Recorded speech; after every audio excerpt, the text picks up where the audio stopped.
Retomo la conversación con el historiador Mario Ojeda Riva, con H después de la sílaba ba, del segundo apellido Riva, que estamos aquí explorando que con la participación decidida militar, más bien el apoyo militar de México en el gobierno del general Cárdenas a la República Española y a los combatientes republicanos. Y dejé planteado anoche, maestro, de nueva cuenta, ¿qué tal? Gracias. ¿Qué tal? ¿Cómo está, don Carlos? Gracias a usted, don Carlos. Dejé planteado esto que en su libro México y la Guerra Civil Española es tan sugerente. El trabajo, pues como de agentes dobles de algunos diplomáticos mexicanos. Cuente cuando menos una estampa, por favor. Bueno, hay dos, además de que, se enviaron armas que las fábricas nacionales de armamento producían, pues cuando se agotó esa posibilidad, porque México no era una potencia militar que estuviera en capacidad de competir con la industria armamentista alemana o italiana, pues se llevaron a cabo operaciones secretas, clandestinas, incluso en contravención de la no intervención planteada por Gran Bretaña y por Francia, por el Comité de la No Intervención. Y pues yo sé, por archivos, pero también, luego lo he corroborado, que mi tío abuelo, que era ministro de México ante Bruselas, pues participó en operaciones clandestinas de compra de armamento en Bélgica y junto con un muy joven Jaime Torres Bodet, pues compraron armamento a las fábricas belgas y las enviaron, hicieron las triangulaciones necesarias para que esas armas llegasen a la República Española. De igual modo... Perdóneme, qué interesante. Un lector, lo publiqué la semana pasada, me escribió que su padre, que fue combatiente republicano, fue enviado a no sé qué puerto, allá en el mar Cantábrico, creo, a recibir un cargamento de garbanzos y que cuando abrieron las cajas, que le llamó la atención que fueran cajas que no se utilizan para los garbanzos y que lo que salieron fueron precisamente fusiles de fabricación belga. Efectivamente. Y tal cual hizo Isidro Fabela, que fue ministro en Praga, ¿no?, ante la República Checa, pues con el gobierno de Masaryk, ¿sí?, y de Jan Benes, que compró armamento al complejo Skoda, que era una de las grandes fábricas de armas de Europa de la época y que también fueron trianguladas mediante operaciones muy complejas a España. Todo esto a propósito de lo que está ocurriendo en Ucrania, que es un país, aunque tiene un ejército poderoso, pues no, ni de lejos es del poderío del ejército ruso. Y yo me pregunto, tomando en cuenta que inclusive se sabe de cuando menos un voluntario mexicano que está de parte de los ucranianos combatiendo, quizás haya más, se habla también de otros, inclusive lituanos y de otros países. Pienso en las brigadas internacionales de la guerra civil en donde participaron mexicanos, pero le quiero preguntar, maestro, ¿qué fue con Cárdenas el apoyo de organizaciones de izquierda a la República Española y cuál está siendo ahora el apoyo de organizaciones afines al gobierno de la República?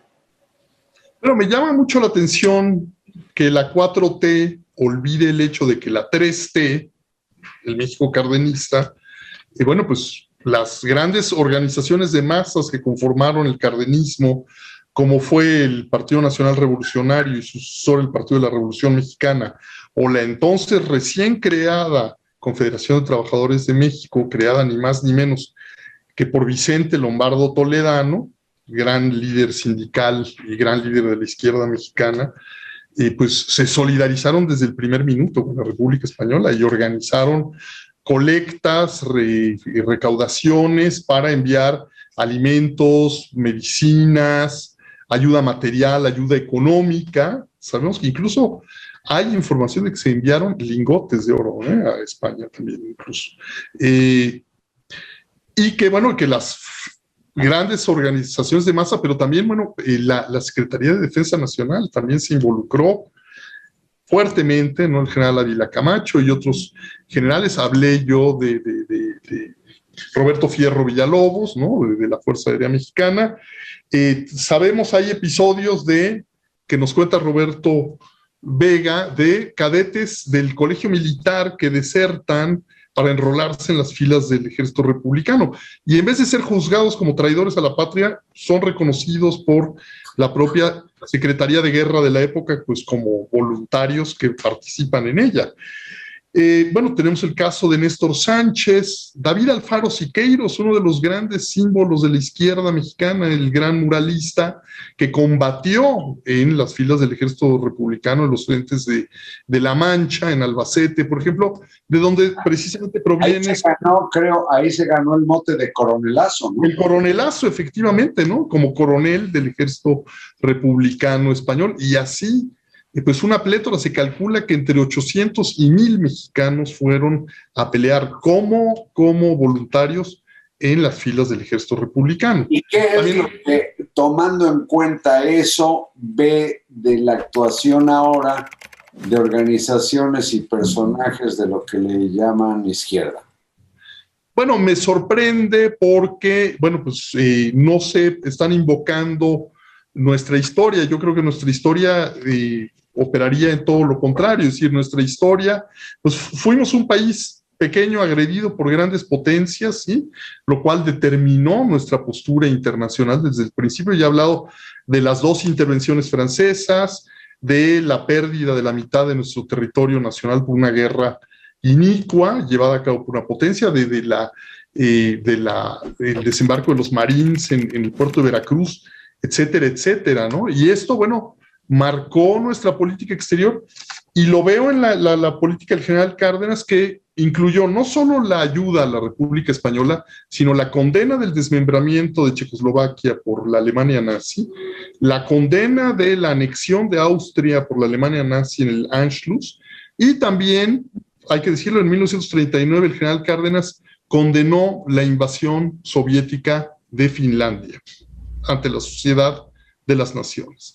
Bueno, y se sabe que el general Cárdenas inclusive tuvo la intención, cuando menos se dice que en el aeropuerto lo frenó el equipo del presidente López Mateos, pero quería ir a combatir a Cuba en contra de la invasión de cubanos desafectos apoyados por la CIA, ¿no?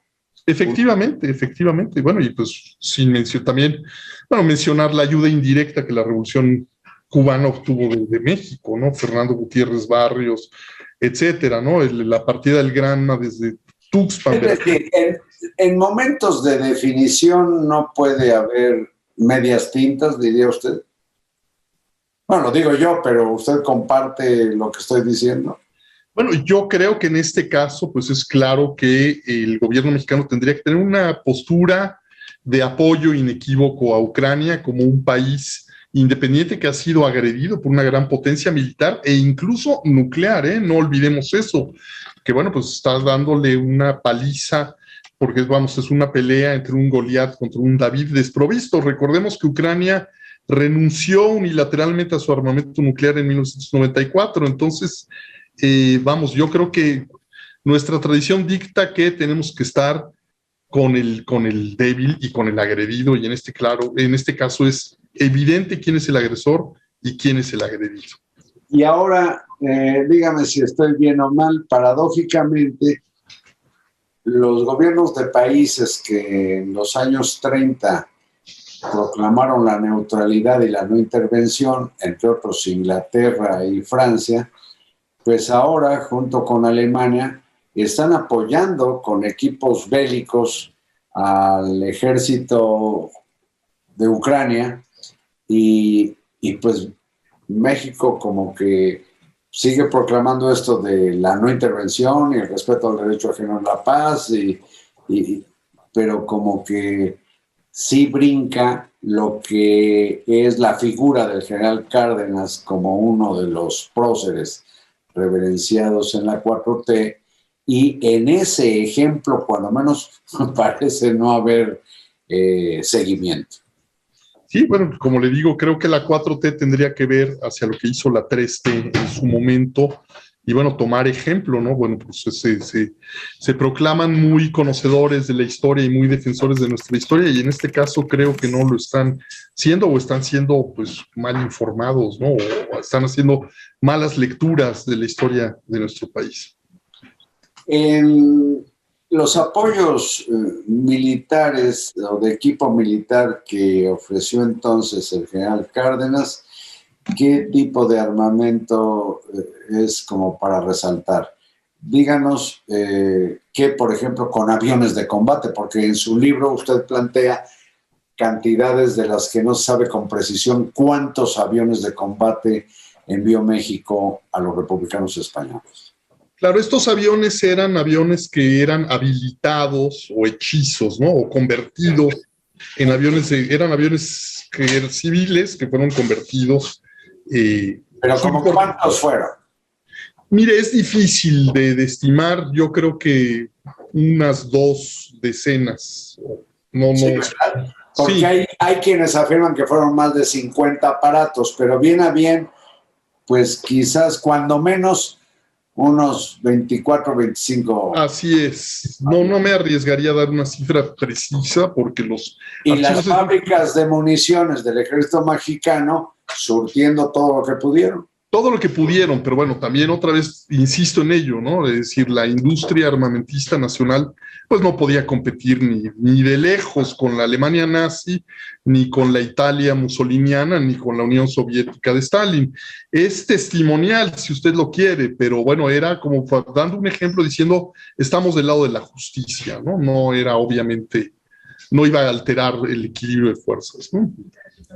Pues maestro Mario Ojeda Riva, le agradezco mucho estas conversaciones que actualizan o informan o recuerdan o dan idea de lo que es la actitud de los gobiernos mexicanos ante pues una agresión como la que está ocurriendo en Ucrania.